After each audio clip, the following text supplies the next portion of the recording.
Hello students. आज का हमारा लेक्चर का टॉपिक होगा लैपटॉप वर्सेस डेस्कटॉप। मतलब कि अगर आपको लैपटॉप परचेस करना है या तो डेस्कटॉप परचेस करना है, क्योंकि कुछ स्टूडेंट्स हमें टीचर्स को क्वेश्चन पूछते हैं कि सर अगर मुझे कंप्यूटर लेना है तो कौन सा लेना है, उसमें क्या क्या कॉन्फ़िगरेशन होना चाहिए, लैपटॉप लेना है डेस्कटॉप लेना है। तो उसके बारे में आज हम थोड़ा इंफॉर्मेटिव सेशन लेंगे यहाँ पे। नॉलेजेबल होगा थोड़ा आपके लिए, क्योंकि हम सभी चीज़ें डिस्कस करेंगे। लैपटॉप लेना है तो कैसा लेना है, उसमें क्या क्या होने चाहिए, डेस्कटॉप अगर लेते हो तो उसमें क्या क्या फीचर्स होने चाहिए, और कंप्यूटर्स के अंदर जितने कॉमन डिवाइसेस होती है, पेरिफेरल्स होते हैं, उसके बारे में हम डिस्कस करेंगे। तो सबसे पहले हम स्टार्ट करते हैं, जो आज का हमारा कंटेंट होगा जो हम डिस्कस करेंगे कि प्रोसेसर क्या होना चाहिए। अगर लैपटॉप या कंप्यूटर लेते हो तो उसके अंदर नंबर ऑफ पोर्ट्स मिनिमम कितने होने चाहिए, रैम हमारी मेमोरी है जो रैंडम एक्सेस मेमोरी वो कितनी होनी चाहिए, स्टोरेज स्पेस जो अवेलेबल आजकल दो फॉर्म में, एचडीडी हार्ड डिस्क या एसडीडी है, तो क्या होनी चाहिए, कौन सी बेटर होगी, और डिस्प्ले स्क्रीन या तो मॉनिटर क्या क्या होना चाहिए, और सबसे इम्पोर्टेंट स्टूडेंट्स का जो क्वेश्चन होता है कि कौन सी ब्रांड का लैपटॉप परचेस करें या तो कंप्यूटर परचेस करें। तो उसके बारे में भी हम आज डिस्कस करेंगे इस लेक्चर्स में। तो सबसे पहले हम स्टार्ट करते हैं कि प्रोसेसर क्या होना चाहिए। अगर आप लैपटॉप लो या तो डेस्कटॉप कंप्यूटर लो, उसमें जो मेन चीज होती है, जो हमारी कंप्यूटर की स्पीड होती है, that is major on processor. आपने कौन सा प्रोसेसर परचेज किया हुआ है लैपटॉप में या तो डेस्कटॉप में। तो जो हम सीपीयू की बात करते हैं, तो ऑब्वियसली जो है, अगर आपको हाई प्रोसेसिंग स्पीड चाहिए तो उसके मुताबिक आप प्रोसेसर की स्पीड या तो प्रोसेसर सिलेक्ट करोगे, या तो एवरेज मीडियम रेंज अगर आपको काम करना है, ओनली ऑफिस वर्क या होम वर्क या रूटीन वर्क करना है, तो उसके मुताबिक आप सिलेक्ट करोगे। उसके अंदर हम डिस्कस करेंगे क्या होना चाहिए प्रोसेसर। अगर हम टेक्निकल बात करें तो processor how to choose, that's a very important decision here. उसमें अगर आप किसी भी हार्डवेयर या तो किसी शॉप पे परचेस करने जाओगे तो आपको अलग अलग नाम बताएगा, कोर i3 चाहिए, i5 चाहिए, i7 चाहिए।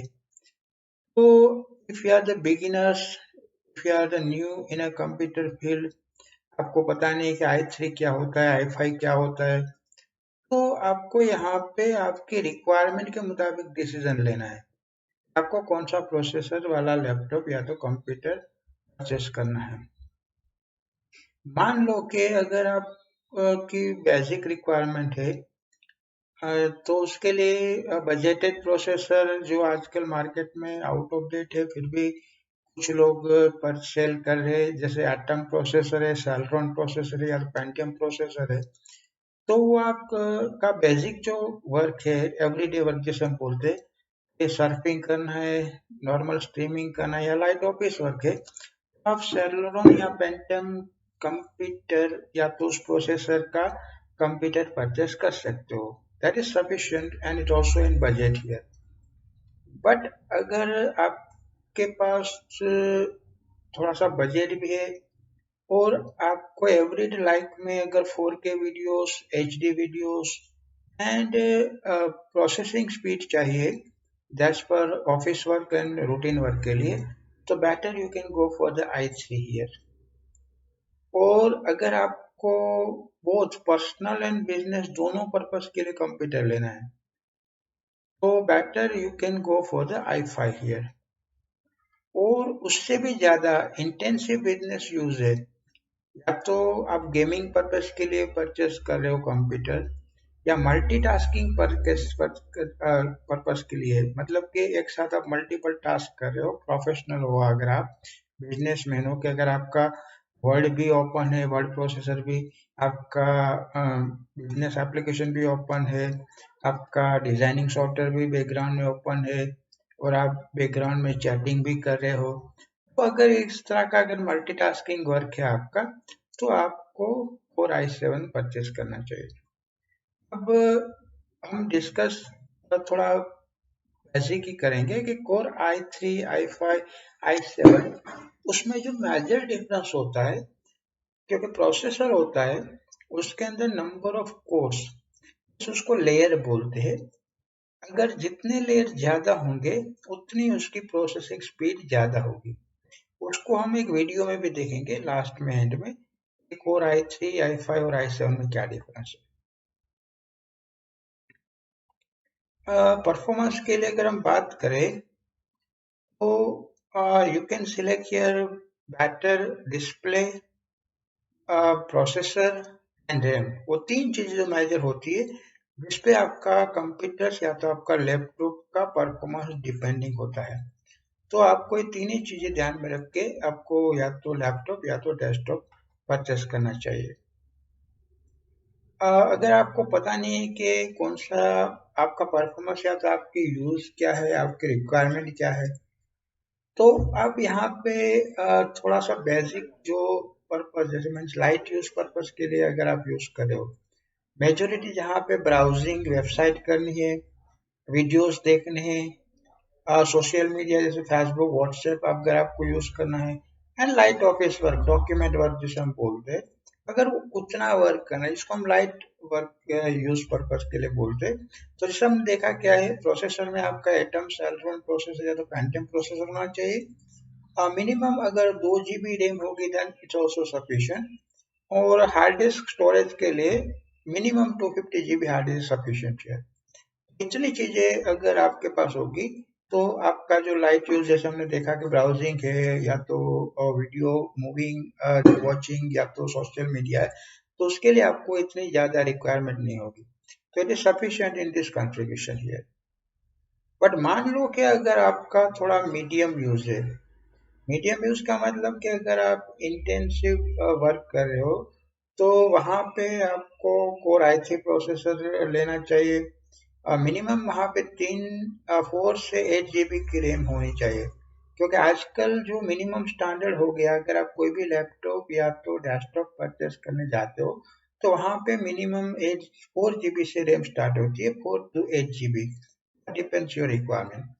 अगर आपका मीडियम यूज है तो आप 4 to 8 GB का रैम और 250 GB तक की hard disk is sufficient for you. और अगर आप लैपटॉप यूज कर रहे हो, वहाँ पे जॉब पर्पस के लिए लाइक फोटो एडिटिंग हुआ, मल्टीपल विंडोज अगर आप ओपन कर रहे हो, या तो सेमी डिमांडिंग ऑफिस वर्क है, मल्टीपर्पज ऑफिस वर्क है, तो उसके लिए i3 is better for that. अगर आपका हैवी एंड डिमांडिंग यूज हुआ, जैसे हमने देखा, तो आपको हाई परफॉर्मेंस वाला प्रोसेसर चाहिए, या तो आप गेमिंग पर्पस के लिए यूज कर रहे हो, तो मिनिमम आपको i7 प्रोसेसर वहाँ पे परचेस करना होगा, और 16 से 32 GB रैम वहाँ पे होनी चाहिए। एंड हार्ड डिस्क से अगर आपके पास गेमिंग से डिजाइनिंग वर्क है, ग्राफिक वर्क है, एनिमेशन वर्क है, तो वहाँ पे रैम के साथ में स्टोरेज स्पेस भी मिनिमम 2 to 4 TB की हार्ड डिस्क आपके पास होनी चाहिए। तो आपकी यूज के मुताबिक, आपकी रिक्वायरमेंट के मुताबिक आप यहाँ पे सभी हार्डवेयर अलग अलग ऑप्शन सिलेक्ट कर सकते हो। अब हम दूसरा बात करेंगे कि हमारा डेस्कटॉप या लैपटॉप है तो उसमें कनेक्टिविटी के कितने पोर्ट्स होने चाहिए। तो मेजर जो पोर्ट है जो हम डिस्कस करेंगे, कि एक तो आपके लैपटॉप या डेस्कटॉप में यूएसबी पोर्ट होना चाहिए, उसको यूनिवर्सल सीरियल पोर्ट नॉर्मली बोलते हैं शॉर्ट फॉर्म में, क्योंकि आजकल मोस्ट ऑफ डिवाइसेस होती है, जैसे प्रिंटर हुआ, स्कैनर हुआ, या तो हमारा स्मार्टफोन कैमरा, सभी लगाते हैं तो उसमें यूएसबी पोर्ट होता है। और यूएसबी पोर्ट में भी आजकल अलग अलग वर्जन्स मार्केट में उसकी कनेक्टिविटी के मुताबिक अवेलेबल है। यूएसबी वर्जन 2 जो ओल्डर था, आजकल वर्जन 3 यूएसबी ऑल्सो अवेलेबल है। तो अगर वर्जन जितना आपका हायर होगा, मीन्स उतनी आपकी डेटा ट्रांसफर रेट उसमें ज्यादा मिलेगी।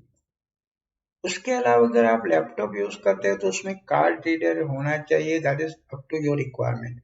क्योंकि अगर आप फोटोग्राफी के लिए या एनिमेशन के लिए या तो कोई प्रोफेशनल वर्क कर रहे हो तो वहां पे ऑब्वियसली कि अगर आप कैमरा में से अगर कोई फोटो लैपटॉप में लेना चाहते हो तो कैमरा में से डायरेक्टली आप कार्ड रीडर की मदद से लैपटॉप में कार्ड रीडर अगर फैसिलिटी है तो डायरेक्टली उसमें कार्ड अटैच करके आप अपने सभी फोटोग्राफ लैपटॉप में ले सकते हो। एंड एडिशनली अगर डेस्कटॉप परचेस करते हो तो additionally card reader USB device भी अवेलेबल है, वो आप एडिशनल परचेस कर सकते हो। इसके अलावा पोर्ट में अगर हम बात करें कनेक्टिविटी की तो जो मॉनिटर होता है हमारा उसके लिए दो मेजर पोर्ट अवेलेबल है, VGA port and HDMI port. VGA port जिसको हाई डेफिनेशन मल्टीमीडिया एचडीएमआई बोलते हैं, हाई डेफिनेशन मल्टीमीडिया इंटरफेस। तो अगर मान लो कि अगर आप कोई ऑडियो या वीडियो इक्विपमेंट या तो डिवाइस जैसे कि मान लो प्रोजेक्टर अगर आप कनेक्ट करना चाहते हो लैपटॉप के साथ में, डेस्कटॉप के साथ में, तो आजकल के जितने भी प्रोजेक्टर्स, लेटेस्ट प्रोजेक्टर मार्केट में अवेलेबल है या तो लेटेस्ट टीवी जो हम बोलते हैं स्मार्ट टीवी, उसके साथ में अगर हमें कनेक्ट करना है कंप्यूटर्स को या लैपटॉप को तो हमारे कंप्यूटर या लैपटॉप में एचडीएमआई पोर्ट होना चाहिए। और जैसे वीडियोग्राफी के लिए वीजीए जो एनालॉग कनेक्टिविटी प्रोवाइड करता है, जो पुराने मॉनिटर्स जो हमारे थे या तो एलसीडी प्रोजेक्टर्स है उसके अंदर भी जो वीजीए पोर्ट अवेलेबल अभी भी मार्केट में है, but less peoples are using this VGA because nowadays HDMI is available. तो अगर आपके पास अगर कोई पुरानी डिवाइस है, पुराना कोई टीवी है या तो अगर आपके पास पुराना अगर मल्टीमीडिया प्रोजेक्टर्स है और उसमें वीजीए पोर्ट है तो आपके अंदर आपको लैपटॉप या डेस्कटॉप में वीजीए पोर्ट कनेक्टिविटी होनी चाहिए। बट उसके बारे में अगर आपको कोई इतना बॉदर नहीं करना क्योंकि nowadays there are so many connectors are available। अगर वीजीए पोर्ट नहीं हुआ तो भी एचडीएमआई पोर्ट में से वीजीए पोर्ट में आप कन्वर्टर की मदद से आप कनेक्ट कर सकते हो डिवाइस, या तो अगर वीजीए पोर्ट ही हुआ एचडीएमआई पोर्ट भी नहीं हुआ तो उसका कन्वर्टर भी आजकल मार्केट में अवेलेबल है। तो that is not important, but major जो पोर्ट जो हम जो यूज करें कि यूएसबी है, कार्ड रीडर है, वो आपकी रिक्वायरमेंट के मुताबिक होनी चाहिए। अब हम बात करेंगे रैंडम एक्सेस मेमोरी रैम की। तो रैम जो होती है कुछ स्टूडेंट्स ऐसा बोलते हैं कि कंप्यूटर्स में रैम इंक्रीज करने से उसकी स्पीड बढ़ जाती है, but that is totally wrong. क्योंकि रैम का काम स्पीड से रिलेटेड नहीं है, स्टोरेज से रिलेटेड है। हमारा डेटा टेम्परेरी पर्पस के लिए मेमोरी में स्टोर करता है जिसको हम रैंडम एक्सेस मेमोरी बोलते हैं। तो रैंडम एक्सेस मेमोरी अगर आप तभी मैक्सिमम या तो परचेस करोगे या आप एक्सटेंड करोगे अगर आपको बल्कि डेटा या हैवी डेटा एट ए टाइम प्रोसेस करना है, वरना रैम अगर इंक्रीज करने से या तो एक्सटेंड करने से आपके कंप्यूटर की स्पीड में उतना मेजर कोई डिफरेंस नहीं आएगा। तो आजकल अगर हम लैपटॉप या डेस्कटॉप परचेस करते हैं वहां पे भी आपको वेंडर्स से अगर जब परचेस करोगे तो पूछेगा कि कौन सी रैम यूज करनी है, DDR2 यूज करनी है, DDR4 यूज करनी है। तो DDR का अगर हम फुल फॉर्म देखें तो पुरानी जो रैम थी जिसको एसडी रैम या तो एसडीआर भी बोलते थे, synchronize dynamic random access memory. मतलब कि हमारा डेटा है वो मेमोरी और प्रोसेसर के साथ में सिंक्रोनियस एंड डायनेमिकली सिंक्रोनियस होके एक्सेस होता था हमारा डेटा में। जब भी हमें रिक्वायरमेंट होती डेटा आता था मेमोरी में, रिक्वायरमेंट नहीं होती ऑटोमेटिकली मेमोरी में से डेटा रिमूव हो जाता है, जिसको सिंक्रोनाइज डायनेमिक रैम बोलते हैं। अगर वही रैम के अंदर थोड़ा सा फीचर्स ऐड करके उसको नया नाम दे दिया DDR, डबल डेटा रेट, मतलब कि वही सिंक्रोनाइज प्रोसेस की जो मेगाहर्ट्ज जो कैपेसिटी थी स्टोरेज एंड प्रोसेसिंग उसको डबल कर दी और उसका नाम एसडी के बजाय डीडीआर कर दिया। तो डीडीआर जो एसडी रैम बोलते हैं उसको double data rate SD RAM या तो डीडीआर रैम भी बोलते हैं। वो डीडीआर के फिर अलग अलग वर्जन उसकी स्पीड एंड सिंक्रोनाइजेशन स्पीड के मुताबिक अलग अलग नंबर दिए हुए, जैसे DDR2 हुआ, DDR3 हुआ, 4 हुआ। एंड अपकमिंग रैम जो नेक्स्ट ईयर मार्केट में प्रोबेबली अवेलेबल होने वाली DDR5 रैम ऑल्सो। ये जो वर्जन अलग अलग है उसमें डिफरेंस इतना ही होता है, उसकी सिंक्रोनाइजेशन स्पीड फास्ट होती है और उसकी प्रोसेसिंग करने की जो स्पीड होती है, ट्रांसफर रेट होता है, वो हाई होता है। तो ऑब्वियसली अगर आप DDR2 यूज करोगे तो आपकी डेटा प्रोसेसिंग है वो स्लो होगी, तो आपका कंप्यूटर स्लो वर्क करेगा। और वही चीज अगर आप DDR4 रैम अगर चलाते हो कंप्यूटर्स में, तो आपकी प्रोसेसिंग स्पीड नहीं बढ़ेगी, बट ट्रांसफर डेटा रेट अगर बढ़ जाता है, ऑटोमेटिकली कंप्यूटर की स्पीड भी इंक्रीज होगी। जैसे हम देखते हैं कि इन ओल्ड डेज जब हमने कंप्यूटर भी यूज किए थे, बिफोर 2 to 3 years लैपटॉप हमने यूज किए थे, तो वहां पे 2 GB रैम सफिशियंट हो जाती थी।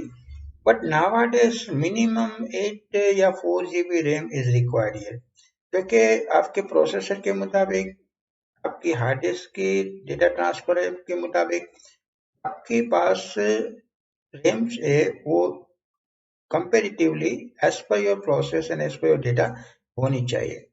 तो आजकल जो मार्केट में अवेलेबल है मिनिमम जो रैम 4 GB या 8 GB, अगर आप कोई भी लैपटॉप परचेस करोगे तो आइदर उसमें बिल्ट इन 4 GB या तो 8 GB मिलेगी आपको। और अगर आपको highly graphical work, gaming work है, तो आप 16 GB या 32 GB तक भी आप रैम यूज कर सकते हो। बट जैसे मैंने पहले ही बताया कि रैम एक्सटेंड करने से आपकी कोई प्रोसेसिंग स्पीड नहीं बढ़ेगी, डेटा ट्रांसफर रेट वहां पे इंक्रीज होगी। तो यहाँ पे कैलकुलेशन कैसे करेंगे कि कितनी रैम कितनी होनी चाहिए। तो जैसे हमने देखा कि अगर आप प्रोसेसर लो यूज कर रहे हो और रैम ज्यादा यूज करे तो उसका कोई मतलब नहीं, क्योंकि प्रोसेसिंग की स्पीड ही कम है, तो वहां पे डेटा ट्रांसफर रेट अगर फास्ट होगा तो भी आपकी कंप्यूटर की स्पीड में कोई फर्क नहीं पड़ेगा।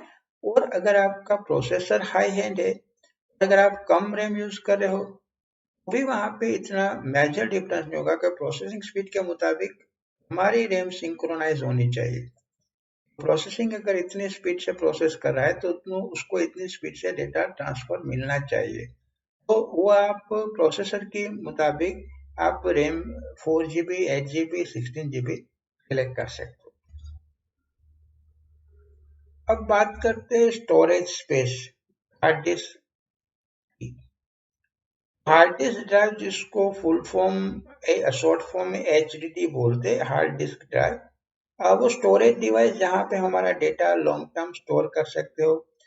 एंड वो हार्ड डिस्क जो होती है वो मैकेनिकल प्लेटर्स, जो moving read and write access head होता है, जो प्लेटर पे हेड माउंट होता है। जैसा आपने देखा था पुरानी ग्रामोफोन की रिकॉर्ड्स होती थी, जहाँ पे रिकॉर्ड्स लगा के उस पे पिन रख देते थे, तो ग्रामोफोन की रिकॉर्ड्स मूव होती थी राउंड अराउंड, और वहां पे हेड से रीड एंड राइट प्रोसेस होती थी। वो सेम प्रोसेस आपकी हार्ड डिस्क में होती है, HDD में होती है, जिसको मैकेनिकल ड्राइव भी बोलते हैं, या तो हार्ड डिस्क ड्राइव भी बोलते हैं, या तो फिक्स डिस्क या फिक्स ड्राइव भी बोलते हैं। बट आजकल मार्केट में स्टोरेज के लिए दूसरी डिस्क भी अवेलेबल है, जिसको SSD या सॉलिड स्टेट ड्राइव बोलते हैं। Actually it's newer and faster devices. उसको अगर हम डिस्कस करें तो इट्स नॉट अ न्यू। जो हम पेन ड्राइव यूज करते हैं, तो पेन ड्राइव में भी एक डेटा जो सर्किटरी चिप्स में स्टोर होता है, उसी तरह की चिप्स होती है कि जहां पे आप परमानेंट आपका डेटा चिप्स के अंदर स्टोर कर सको। अगर हम देखें तो इज अ कंपेरेटिव अगर बात करें तो it's a biggest pen drive ही है आपकी। ये जो सर्किटरी वहां पे आपका डेटा चिप्स के अंदर आपका डेटा स्टोर होता है, उसके there are so many advantages are there, disadvantage भी है। आगे हम देखते हैं क्या क्या है। हार्ड ड्राइव की अगर हम बात करें तो वो आपके रिक्वायरमेंट के मुताबिक, जैसे हमने देखा था, आप सिलेक्ट कर सकते हो। आजकल जो मार्केट में हार्ड ड्राइव अवेलेबल है, या तो 128 GB, 56 GB, 512 GB, 1 TB, 2 TB या 4 TB तक भी अवेलेबल है। अब जैसे हमने देखा कि हार्ड ड्राइव और SSD में डिफरेंस क्या होता है। सबसे पहला मेजर जो डिफरेंस है कि HDD is cheaper in a price compare to HDD। Okay, जैसे हमने देखा था कि हार्ड ड्राइव अगर हम हार्डली हम परचेस करते जो फिक्स डिस्क होती है, तो अगर वो आप 1 TB की भी परचेस करते हो तो 500 GB की भी परचेस करते हो तो 500 GB की hard disk near about 2000 rupees में आ जाएगी। अगर आप 1 TB की परचेस करते हो तो वो 2500 तक ऑलमोस्ट मार्केट में अवेलेबल है। अगर वो 1 GB की, अगर सॉरी 500 GB या 1 TB की अगर आप SSD परचेस करने जाओगे तो इट्स हाईली कॉस्ट। उसका मतलब कि अगर आप सिर्फ 200 GB या तो 200 GB या सॉरी 128 GB की अगर आप SSD भी परचेस करते हो, 128 GB SSD is roughly cost in market that is 2000 to 3000 rupees compared to a different company here. So it is a costier, but उसकी जो मेजर एडवांटेज है कि it is faster than SSD, क्योंकि SSD की जो reading writing speed होती है वो हार्ड डिस्क से ऑलमोस्ट 4 to 5 टाइम फास्टर होती है। मतलब कि जो SSD से रीड राइट डेटा करते हो, अगर आप 1 GB की फाइल आप रीड करते हो हार्ड डिस्क में से, तो अगर वहां पे 10 मिनट लगती है तो आप यहाँ पे वो 2 मिनट में कर सकते हो with help of the SSD। So this is one of the biggest advantage. और उसका जो दूसरा मेजर एडवांटेज हुआ कि वो नॉन मैकेनिकल नेचर होने के हिसाब से इज रिक्वायर लेस पावर। उसको जो कंजम्पशन पावर चाहिए ऑपरेटिंग के लिए वो कम लगता है। इसीलिए वहां पे जो अगर आप लैपटॉप यूज कर रहे हो तो वहां पे it saves the battery life also, क्योंकि अगर कम पावर अगर वहां पे कंज्यूम होगा hard disk read write process के लिए तो आपकी बैटरी लाइफ ज्यादा चल सकती है। So that is one of the biggest advantage specially in laptop share. अब हम बात करें स्क्रीन डिस्प्ले की। स्क्रीन या मॉनिटर जो होता है मेजॉरिटी कंप्राइजिंग इन 3 एलिमेंट्स। जो स्क्रीन की साइज क्या होनी चाहिए, रिजोल्यूशन उसका क्या होना चाहिए जो डिस्प्ले का, एंड डिस्प्ले की टाइप क्या होनी चाहिए।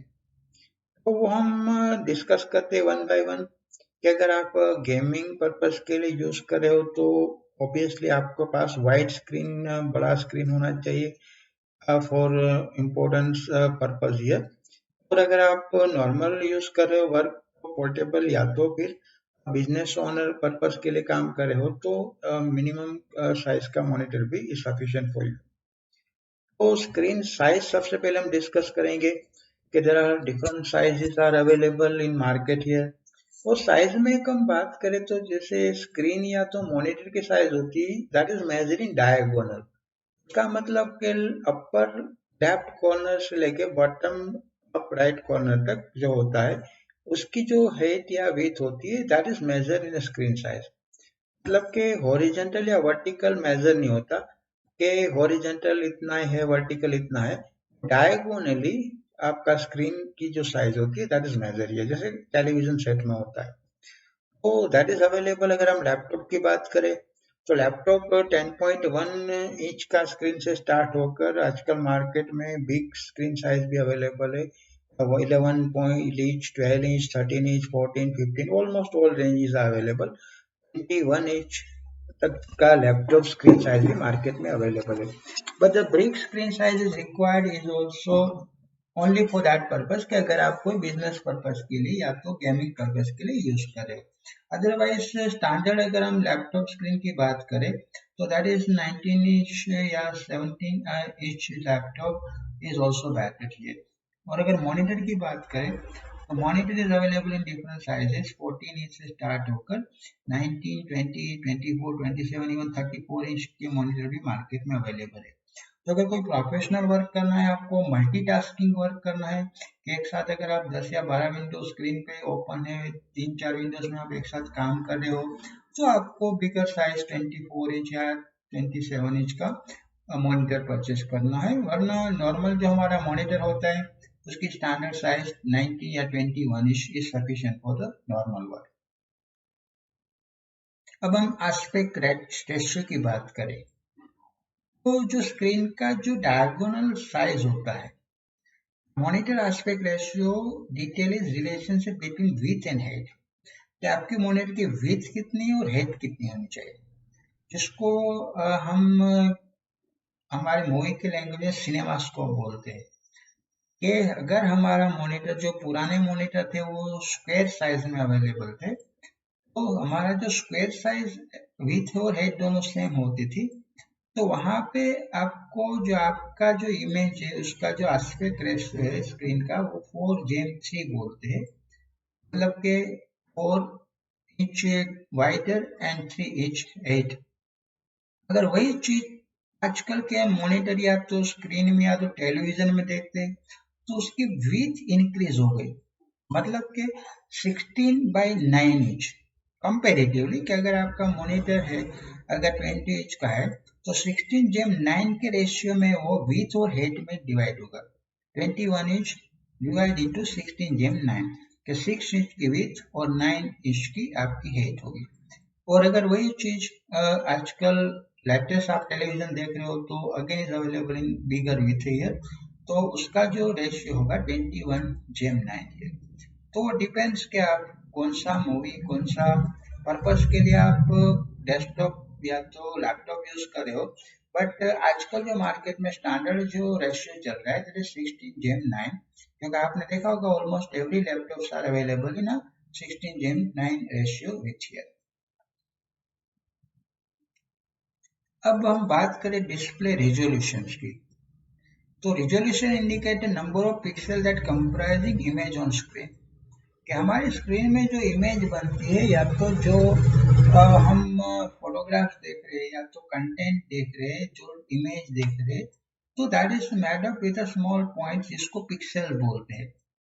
तो स्क्रीन के अंदर जितने ज्यादा पिक्सल होंगे उतनी इमेज हमारी शार्प होगी। और वो पिक्सल का जो रेशियो होता है वो उसकी विथ और हाइट के ऊपर डिपेंड होता है कि कितनी आपके मॉनिटर की विथ और कितनी हाइट।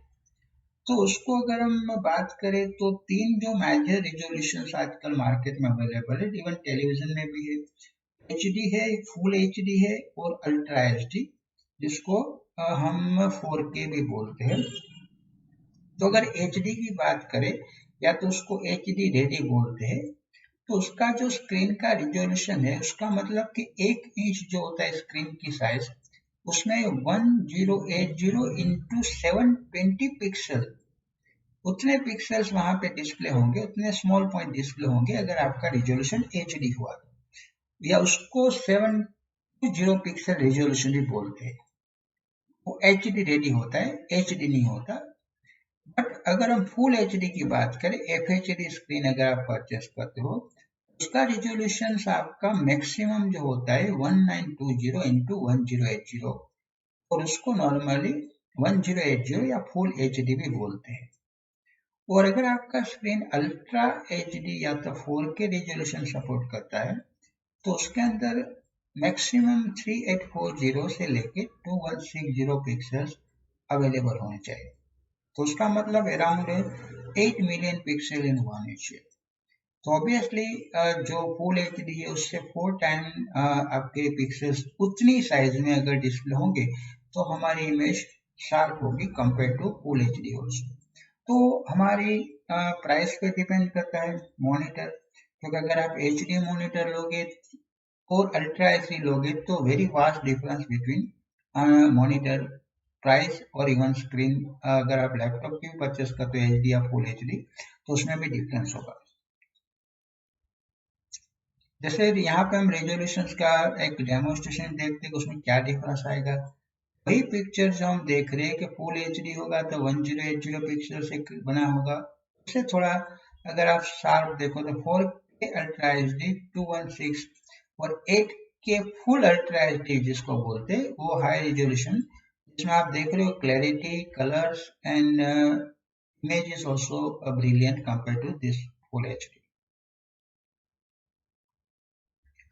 अब नेक्स्ट जो वेरी इंपॉर्टेंट क्वेश्चन होता है स्टूडेंट्स का, कि लैपटॉप्स या हम डेस्कटॉप परचेस करें तो कौन सी कंपनी का लें।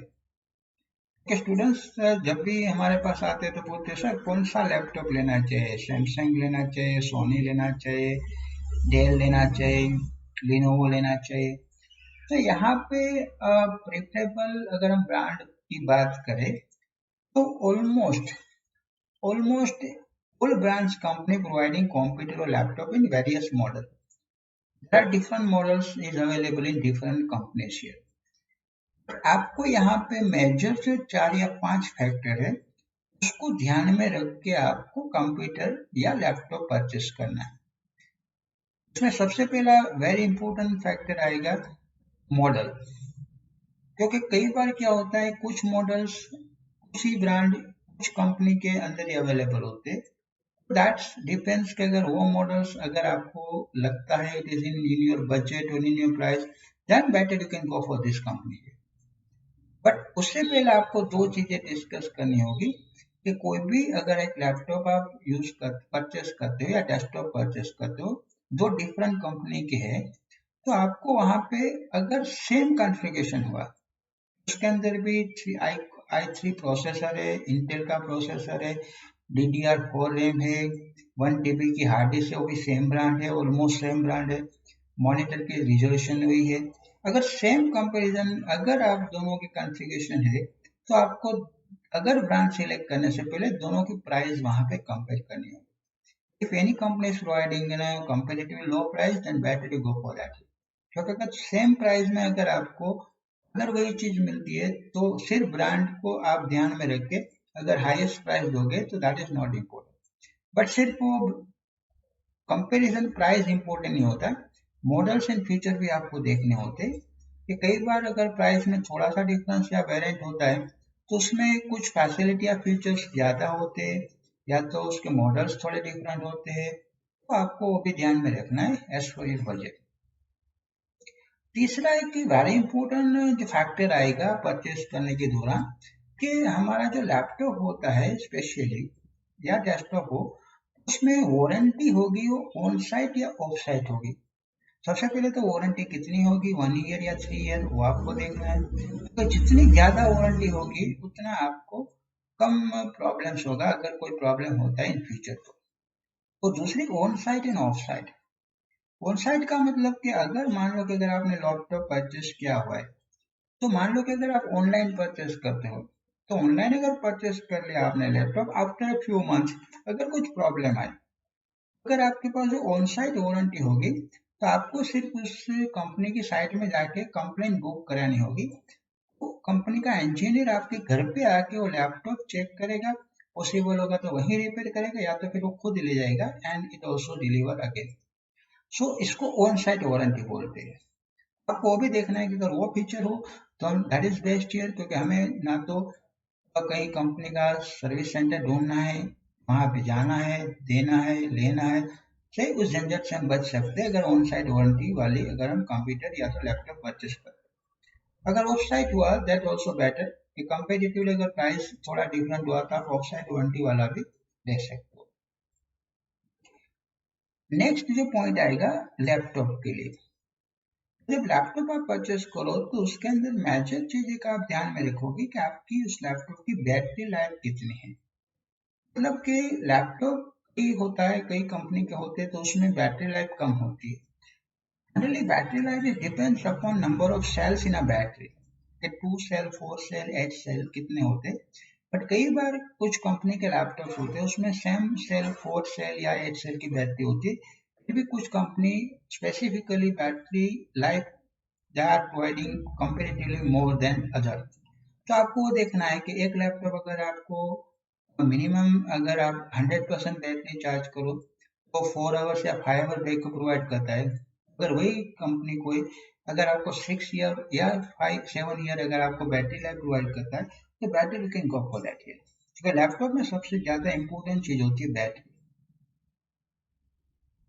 और finally at the end of service centre availability, तो कई बार क्या होता है कुछ कंपनियां कुछ brand available in very cheap, but अगर कुछ प्रॉब्लम एराइज होते हैं, जैसे मान लो कि मैं राजकोट में रह रहा हूँ, मैंने लैपटॉप राजकोट से परचेस किया, लोकल ब्रांच से परचेस किया, बेस्ट था प्राइस में भी, जब प्रॉब्लम्स आता है मैं जब राजकोट का शॉपकीपर के पास जाता हूँ तो बोलता है कि आपको सर्विस कराने के लिए तो अहमदाबाद भेजना पड़ेगा। So that takes a time here कि नॉर्मल प्रॉब्लम होगा तो ये आपको अहमदाबाद, बॉम्बे, दिल्ली कहीं पे भी अगर मान लो कि राजकोट में सर्विस सेंटर नहीं है तो वहां पे आपको अगर उसको रिपेयरिंग के लिए भेजना है तो एटलीस्ट इट टेक्स मिनिमम 2 और 3 days या 1 week है। अगर लोकल सर्विस सेंटर हुआ तो मे बी 2 या 3 दिन में आपका लैपटॉप रिपेयर हो सकता है। तो that depends up to all the factors here. आपको सभी चीजें ध्यान में रख के फिर आपको लैपटॉप या डेस्कटॉप परचेस करना है। अब हम एक लाइव डेमोस्ट्रेशन देखेंगे यहाँ पे, जिसमें लैपटॉप और डेस्कटॉप का कंपैरिजन भी देखेंगे, और दूसरी चीज कि लैपटॉप या डेस्कटॉप में क्या क्या फीचर्स होने चाहिए वो थोड़ा हम प्रैक्टिकली देखेंगे। एक फीचर जैसे हमने देखा कि रिजोल्यूशन क्या होता है, प्रोसेसर क्या होता है, स्क्रीन साइज क्या होता है, वो सभी हम एक डेमोस्ट्रेशन में थोड़ा डिटेल्स में देखेंगे।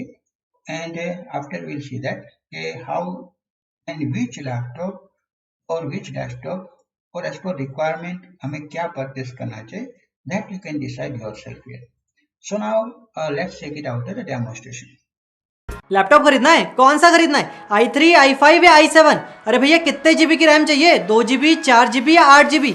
अरे सर कौन सा ओएस लेना पसंद करेंगे? माइक्रोसॉफ्ट का विंडोज ऑपरेटिंग सिस्टम या DOS DOS? गाइस लाइफ में कभी भी आप पहला लैपटॉप लेने जाएंगे तो सेल्समैन आपसे ऐसे क्वेश्चन बहुत पूछेंगे। सबसे पहले तो आपको अपने आप से पूछना है कि आपको लैपटॉप लेना क्यों है। मतलब पास वाले ने किसी ने लिया है इसलिए आपको लेना है, आपके रिलेशन में रिलेटिव ने किसी ने लिया है इसलिए आपको लेना है, या आपको दुनिया को दिखाने के लिए लेना है, या फिर आपको कुछ काम है इसलिए आपको लैपटॉप लेना है। तो देखो अगर आपका डिसीजन हो जाए कि लैपटॉप लेना क्यों है आपको, अब बात आती है आपको लैपटॉप लेना चाहिए या डेस्कटॉप लेना चाहिए। तो देखो जो डेस्कटॉप होता है उसकी लाइफ जो है वो लॉन्ग रहती है, और जितनी कॉन्फ़िगरेशन आपके एक लैपटॉप में मिलेगी जितने भी प्राइस में, उससे 10 से 20 हजार रुपए कम में आपका डेस्कटॉप बन जाएगा सेम कॉन्फ़िगरेशन का। यहाँ पे एक चीज गौर करने वाली है, जो लैपटॉप है उसके अंदर आपको बैटरी बैकअप अच्छा मिल जाएगा, 6 से 8 घंटे का बैटरी बैकअप मिल जाएगा। उसके साथ ये पोर्टेबल है, कहीं भी ले जा सकते हैं। लेकिन अगर आप डेस्कटॉप लेते हो तो इसको आप फ्यूचर में और अपग्रेड करवा सकते हो, जितनी ज्यादा कॉन्फ़िगरेशन चाहो उसको खोल खोल के उसके अंदर लगा सकते हो।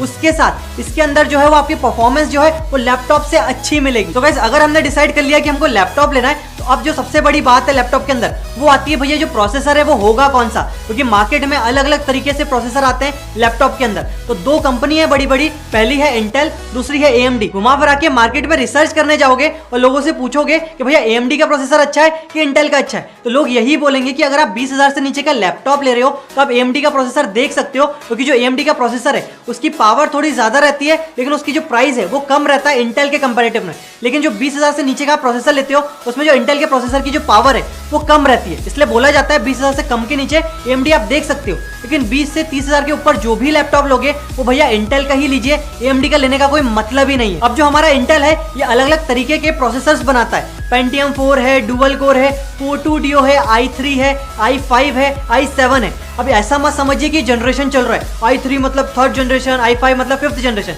ऐसा नहीं है, मॉडलों के नाम है। घुमा फिरा के बोले तो इंटेल ने अलग अलग कामों के लिए अलग अलग प्रोसेसिंग पावर वाले जो है वो प्रोसेसर बनाए हैं। तो सबसे पहले आप चले जाओ तो भैया Core 2 Duo आता था, उसके बाद क्वाड कोर आता था, ये आता था। उसके बाद जो अभी एंट्री लेवल चल रहा है मार्केट में वो i3 चल रहा है, उसके बाद i5 है, i7 है। तो जो i3 है वो जो है वो 2 कोर होते हैं। अब अगर कोर को मैं अच्छे से समझाऊं बिल्कुल सिंपल एग्जांपल में, तो बोलो ये मेरा माउथ है, मेरे पास खाना आ रहा है, अगर मेरे पास एक ही माउथ है तो मैं एक ही माउथ से जितना खाना चबा सकता हूँ उतना ही मान लीजिए एक प्रोसेसर जो है प्रोसेसिंग कर सकता है। अगर मेरे इस माउथ के अंदर एक माउथ और जुड़ जाए तब जो खाना है हम दोनों के पास आएगा, तो वो जो खाना है हम जल्दी से चबा पाएंगे, जल्दी से उसको प्रोसेस कर पाएंगे। तो ये होता है डुअल कोर, 4 कोर या 8 कोर। इससे क्या होता है, एक ही प्रोसेसर के अंदर अगर 2 कोर है तो जो काम आ रहा है वो 2 लोग एक साथ मिलकर कर सकते हैं। इसी तरह अलग अलग कोर के अंदर अलग अलग प्रोसेसर्स आते हैं। तो जो i3 है उसके अंदर आपको 2 कोर मिलती है, i5 के अंदर 4 कोर के आसपास मिल जाएगी, और जो i7 है वो 4 से 8 कोर के बीच में मिलता है। ये सब बातें तो हो गई टेक्निकल, बात तो ये आती है आपको कौन सा लैपटॉप लेना चाहिए। अगर आपको ज्यादा काम नहीं करना है कंप्यूटर पे, मतलब आपको मूवी देखना है, ब्राउजिंग करना है,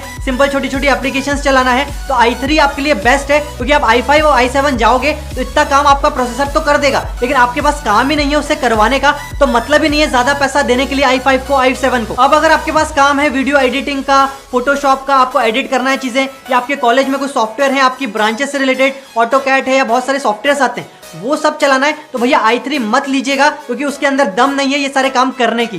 तो i5 आपको लेना है, जहां पे आपको थोड़ा ज्यादा काम करवाना है आपके कंप्यूटर से, आपके लैपटॉप से। और यहाँ पे जो सबसे टॉप मॉडल है इंटेल का प्रोसेसर में वो है i7, जो कि i5 से और थोड़ा पावरफुल है। यहाँ पे आप हैवी गेम खेल सकते हैं, बड़ी बड़ी स्क्रीनें लगा सकते हैं, एडिटिंग कर सकते हैं, मतलब आपका ऐसा काम है कि आपको बिल्कुल ही पावरफुल कंप्यूटर चाहिए, तो i7 आपके लिए बेस्ट है। तो यहाँ पे ये सारी चीजें आपको डिसाइड करना है कि आपका काम क्या है, आपको बिल्कुल सिंपल डेली टास्क करना है, i3 बिल्कुल बेटर है आपके लिए। i5 i7 मत देखिए, लेकिन अगर आपको एडिटिंग करना है, ये सारी चीजें करना है तो i5 करिए। गेम भी आप खेल सकते हैं i5 में, लेकिन जो हाई एंड गेम है इसके लिए अच्छा खासा ग्राफिक चाहिए, अच्छी खासी सारी प्रोसेसिंग चाहिए, तो i7 आपको लेना चाहिए। कहीं भी आप लैपटॉप लेने जाएंगे तो ये प्रोसेसर के आगे वो लोग जनरेशन भी लिखते हैं, मतलब first generation, fourth generation, 7 generation. अब ये क्या होता है, तो यहाँ पे जो इंटेल है वो करता है, प्रोसेसर तो होती है एक छोटी सी चिप, उस चिप के अंदर छोटे छोटे सर्किट्स रहते हैं, ट्रांजिस्टर रहते हैं, तो इंटेल यही काम में लगा हुआ है कि जो छोटी छोटी अंदर चिप्स आ रही हैं उसका साइज और कितना छोटा कर सके। तो ये जनरेशंस में यही होता है, मतलब 4th जनरेशन के अंदर देखो, 3 जनरेशन के अंदर देखो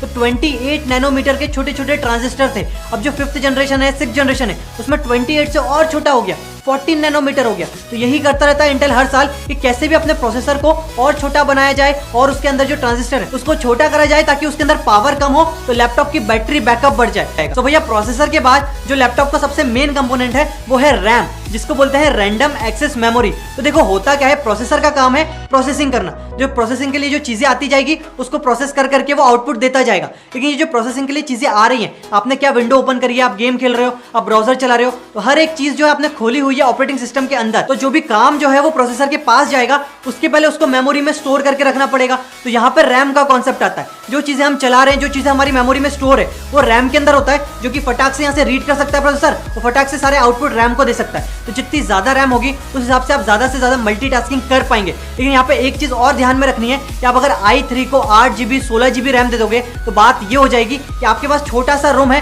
लेकिन दरवाजे ज्यादा है, मतलब मेमोरी ज्यादा है उसकी, लेकिन जो i3 है बेचारा काम ही नहीं कर सकता इतना, तो इतनी सारी मेमोरी में चीजें रखने का मतलब नहीं है। तो बोला ये जाता है अगर आप i3 ले रहे हो तो 4GB आपके लिए सफिशिएंट है, क्योंकि प्रोसेसर की जो प्रोसेसिंग पावर है वो 4GB के हिसाब से उसको होल्ड कर सकता है, मल्टीटास्किंग उस हिसाब से उस पर सेव हो सकती है। लेकिन i5 ले रहे हो या i7 ले रहे हो तो यहाँ पे मिनिमम आपको 8GB लेना ही चाहिए, और जितने लैपटॉप आपको देखने को मिलेंगे वो इसी हिसाब से मिलेंगे। i5 या i7 लोगे तो 8GB ही देते हैं वो लोग, क्योंकि उनको पता है कि प्रोसेसर किस हिसाब से प्रोसेसिंग कर सकता है, उस हिसाब से हमारे पास रैम ज्यादा होगी तो हमारे पास मेमोरी ज्यादा होगी, उस हिसाब से हम ज्यादा से ज्यादा मल्टीटास्किंग कर पाएंगे, अलग अलग प्रोग्राम एक ही टाइम पे ओपन कर पाएंगे। घुमा फिरा के बोले तो आज के टाइम में 4GB जो है वो एंट्री लेवल मानी जा रही है, क्योंकि विंडोज 10 चलाते हैं तो 2GB तो विंडोज 10 ही खा लेता है, तो बचते हमारे पास 2GB है। अब हमारे फोन में 8GB 10GB 4GB इतनी रैम तो हमारे फोन में आने लगी, तो डेस्कटॉप जो है उस पर मिनिमम 4GB मानिए। अगर i3 ले रहे हो उससे ज्यादा बड़ी चीजें आपको करना है तो i5 i7 में मिनिमम 8GB लेना ही चाहिए। उसके बाद आप उसको एक्सटेंड कर सकते हो, 16GB ले सकते हो या फिर 32GB ले सकते हो, लेकिन सारी चीजें डिपेंड करती है आप भैया करना क्या चाह रहे हो। अब यहाँ पे रैम के भी जनरेशन होते हैं, DDR1 DDR2 DDR3 DDR4। तो अभी जो लेटेस्ट वर्जन चल रहा है रैम का वो DDR4 चल रहा है। इसके अंदर जो टेक्नोलॉजी यूज हुई है उसमें कम से कम बैटरी यूज होती है और आपको ज्यादा से ज्यादा पावर मिल जाती है उस स्टोरेज की। मतलब स्टोरेज का मतलब ये होता है कि कितनी जल्दी आप उससे रीड कर सकते हो चीजें और उसके अंदर वापस राइट कर सकते हो, रख सकते हो। तो जो DDR4 आती है उसमें जो रीड राइट की स्पीड है वो सबसे ज्यादा आती है। तो कोशिश करिए अगर आप लैपटॉप ले रहे हैं 2018 में या से ज्यादा आने वाले सालों में तो आप जो है वो DDR4 ही लें, क्योंकि ज्यादा से ज्यादा जो आप टेक्नोलॉजी लोगे वो 1 साल ही चलने वाली है। इसके बाद क्या पता अगले साल और टेक्नोलॉजी बढ़ जाए। तो जब आप इन्वेस्ट कर ही रहे हो तो 2-3-4 हजार रुपए ज्यादा देने पे अगर आपको DDR4 मिल रही है तो वही लीजिए। सो गाइस रैम के बाद जो सबसे बड़ा कंपोनेंट है किसी भी लैपटॉप का वो है हार्ड ड्राइव, मतलब उसके अंदर जो हार्ड डिस्क है वो कितने GB की है। तो भैया मार्केट में तो अलग अलग तरह की हार्ड ड्राइव देखने को मिलती है। एक तो सिंपल जिसको बोलते हैं HDD जिसको बोलते हैं हार्ड डिस्क ड्राइव, और दूसरा होता है SSD जिसको बोलते हैं सॉलिड स्टेट ड्राइव। तो जो HDD है इसके अंदर जो स्पेस है आपको बहुत ज्यादा मिल जाता है, 1 TB 2 TB 4 TB, और इसके अंदर जो है एक तरह से सिलेंडर रहता है जो कि घूमता है और सारी आपका जो स्टोरेज है डेटा है वो सिलेंडर के अंदर ही स्टोर होता है। लेकिन यहाँ पे जो SSD है इसके अंदर चिप्स के अंदर सारा डेटा हमारा स्टोर होता है। तो यहाँ पे जो SSD है इसके अंदर रीड राइट की स्पीड बहुत फास्ट मिलती है, मतलब जो ट्रेडिशनल ड्राइव है उससे बहुत तेजी के साथ इसके अंदर रीड कर सकते हो और सारे डेटा स्टोर कर सकते हो। लेकिन यहाँ पे दिक्कत ये है कि ये सबसे ज्यादा एक्सपेंसिव मानी जाती है और इसके अंदर जो स्टोरेज है वो भी आपको कम मिलता है, मतलब 128 GB की मात्र अगर आप SSD लेते हो तो वो आएगी 4 से 5 हजार रुपए की। 1 TB तक की SSD लेने जाओगे इतने का तो आपका लैपटॉप ही आ जाएगा जितने की वो पर्टिकुलर ड्राइव आएगी। इसीलिए इसको ज्यादा लोग यूज नहीं करते हैं, और जो एप्पल के लैपटॉप आते हैं उसके अंदर यही आती है, इसीलिए उसके अंदर स्टोरेज कम रहता है लेकिन उसकी जो स्पीड है पावर है वो बढ़ जाती है। लेकिन अगर आप ट्रेडिशनल कोई भी लैपटॉप लोगे उसके अंदर HDD मिलेगी जो कि 1 TB 2 TB इतनी आपको मिल जाएगी, और 1 TB हार्ड डिस्क जो है वो आपको मिल जाती है 4000 रुपए में। घुमा फिरा के मार्केट में जितने लैपटॉप हैं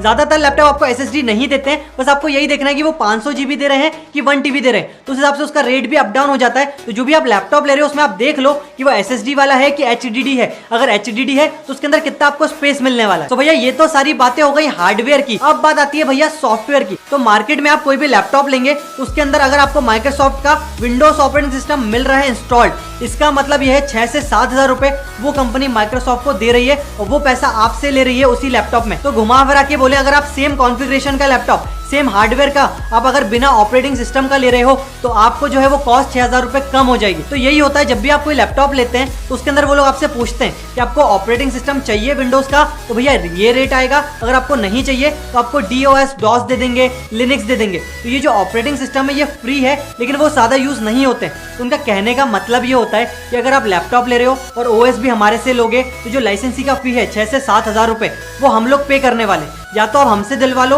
या फिर आप लैपटॉप ले लो DOS के साथ, डॉस के साथ, या फिर आप ले लो लिनक्स के साथ। इससे होगा ये कि बाद में आप कहीं से भी माइक्रोसॉफ्ट को पे करके वो ऑपरेटिंग सिस्टम आप डलवा लो, या तो आप मार्केट में जाओ 200-300 रुपए में पायरेटेड डलवा लो। तो मतलब ये होता है जो DOS है ये सबसे पहला ऑपरेटिंग सिस्टम है माइक्रोसॉफ्ट का, वो डाल के इसलिए दे रहे हैं कि भैया आप कहीं ना कहीं से कैसे करके चुपचाप पायरेटेड डलवा लो। तो मेरा सजेशन ये रहेगा, अगर आपको पावर अच्छी चाहिए और आपको जो लैपटॉप है वो अच्छा खासा मिल रहा है अच्छे बजट में, लेकिन उसके अंदर ऑपरेटिंग सिस्टम नहीं आ रहा है, तो आप DOS ले लीजिए। बाद में या तो आप खरीद लीजिए या फिर जैसा वो लोग बोलते हैं वैसा आप करवा लीजिए। OS के बाद अब बात आती है डिस्प्ले की। जो डिस्प्ले है वो है कितने रेजोल्यूशन का और कितने इंची है, उस हिसाब से भी पैसे जो है अप डाउन होते रहते हैं लैपटॉप के। तो जो भी आप लैपटॉप ले रहे हो उसमें देख लो रेजोल्यूशन क्या है। रेजोल्यूशन आजकल सबको पता है कि 720p जो है वो हाफ HD है, उसके बाद 1080 जो है वो फुल HD है। तो जिस हिसाब से जो भी आप लैपटॉप लेंगे, अगर आप फुल HD ले रहे हैं तो ये ध्यान रखिएगा उसके अंदर ग्राफिक कार्ड है कि नहीं, क्योंकि जो ग्राफिक कार्ड है GPU है, इसका मतलब ही ये होता है कि जो आपको डिस्प्ले में चीजें दिखा रहे हैं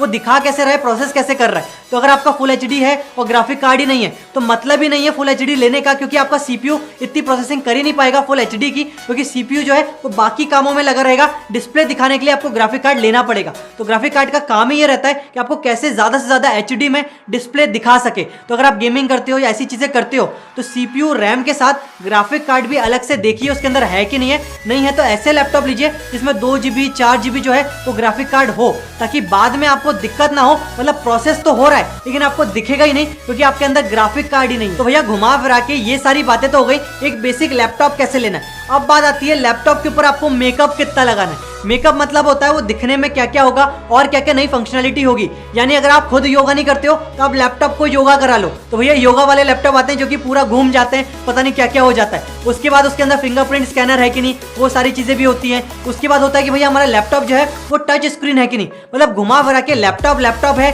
कॉन्फ़िगरेशन है, मतलब जितनी पावर उसके अंदर वो तो है ही। अब मार्केट में दिखाने के लिए उसको आप कितना मेकअप लगा सकते हो, उस हिसाब से मेकअप का कॉस्ट बढ़ते जाता है। तो जितना आप ज्यादा चीजें लोगे कॉन्फ़िगरेशन के बाद में, टच स्क्रीन है, उसके बाद फिंगरप्रिंट स्कैनर है, उसके बाद वो कितना स्लिम है, वो योगा कर सकता है कि नहीं, तो इस हिसाब से आपका प्राइस बढ़ते जाएगा। तो ये सब दिखावे वाली चीजें आपको दिखाना ही आपके दोस्तों को कि भैया मेरा लैपटॉप ऐसा है वैसा है। तो ये सारी चीजें लीजिए, लेकिन इसमें आपका जो बजट है वो बढ़ जाएगा। लेकिन आप बिल्कुल सिंपल सादा काम करना चाहते हैं तो ये मेकअप वाला बजट आप लगा सकते हो आपके प्रोसेसर में। तो i3 की जगह i5 मिल जाएगा, लेकिन ये जो मेकअप है वो आपको नहीं मिल पाएगा। तो अभी आपके ऊपर है आपको मेकअप बाहर से लगाना है कि अंदर उसका दिमाग आपको बढ़ाना है। ये सारी चीजें समझने के बाद आपका सबसे बड़ा डाउट होगा कि भैया लैपटॉप ले कौन सी कंपनी का।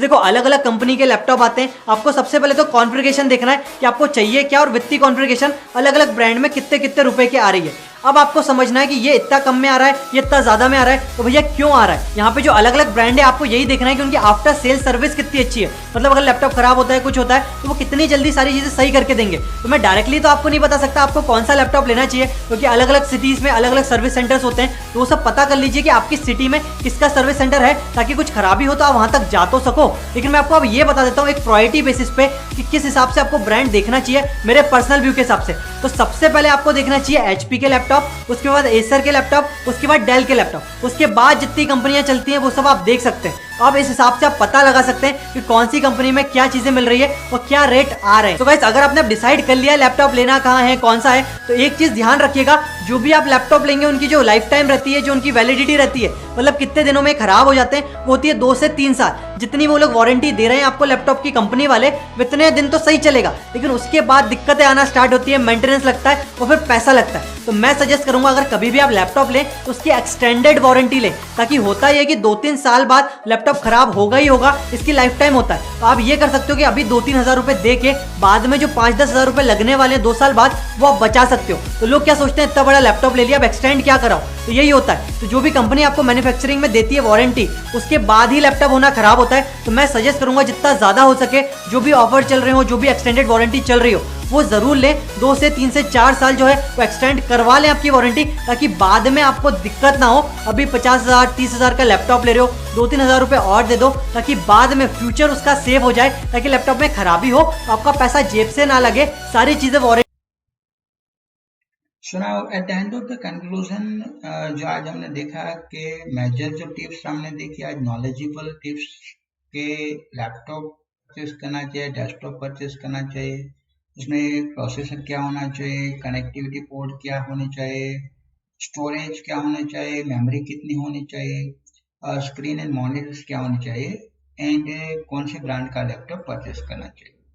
बट फिर से eight the end of the session एक आखिरी टिप, आप लैपटॉप में मेजर 3 फैक्टर आप ध्यान में रखोगे। एक तो आपकी रिक्वायरमेंट, दूसरा आपका बजट, और तीसरी जो मेजर चीज होती है, उसके अंदर अगर आप जब भी लैपटॉप या डेस्कटॉप परचेस करो तो उसमें मेजर जो फैसिलिटी हो, जो रिक्वायरमेंट है आपकी, वो होनी चाहिए। क्यों कई बार आप मान लो कि अगर बजट कम हो गए और आपको जो मेजर रिक्वायरमेंट है आपकी फैसिलिटी वो नहीं मिलती, तो लो बजट वाला लैपटॉप भी आपके काम नहीं आएगा। तो 3 फैक्टर को आप ध्यान में रख के आप लैपटॉप या तो डेस्कटॉप परचेस कर सकते हैं। तो this is the informative session आज के लिए था। So we are completing the session on again. If any students is required here, any guidance even regarding this laptop and desktop, तो वो हमें ग्रुप में मैसेज भी कर सकता है। So thank you very much.